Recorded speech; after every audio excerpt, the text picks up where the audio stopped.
आज आपण बटाट्याचे चिप्स करणार आहोत। त्यासाठी बटाटे 2 किलो घेतले।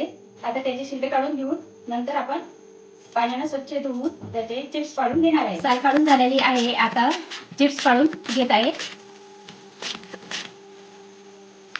हे असे चिप्स चांगले जाड पाडून घेतले। 2-3 पाण्याने धुवून घेतलेले आहे। आता हे रात्रभर पाण्यात ठेवायचं। तर याच्यामध्ये तुरटीचे तसे खडे टाकून रात्रभर राहू देते।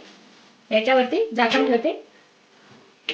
रात्रभर तुरटीच्या पाण्यात ठेवलेले आहे।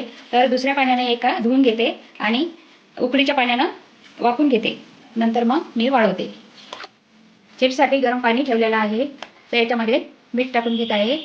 नंतर मी चिप्स पाण्याला उकळी येईपर्यंत चिप्स स्वच्छ धुवून घेते आणि एकदम स्वच्छ पाण्यात आहे तरी पण एका पाण्याने धुवून घेते। नंतर वाफवते। पाणी खूप गरम झालेलं आहे, उकळी आलेली आहे। त्याच्यामध्ये हे चिप्स असे टाकून चांगले 15 मिनिटं होऊ द्यायचे।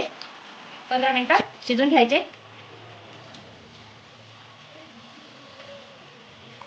15 मिनिटं झालेले आहे। बघा आता हे शिजले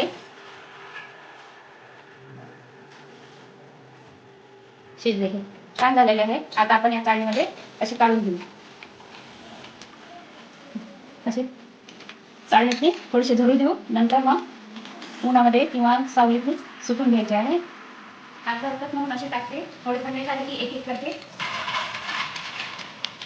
कॉटनचा स्वच्छ कपडा घेतलेला आहे हे ओढणीचा। याच्यावरती एक करून असे टाकायचे। वाळून झालेले आहे। 2 दिवस कडक उन्हात वाळले। आता आपण चिप्स तळून घ्यायचे आहे। तेल तापलेलं आहे। आता आपण चिप्स तळून घेऊ। बघा कुरकुरीत झालेले आहे।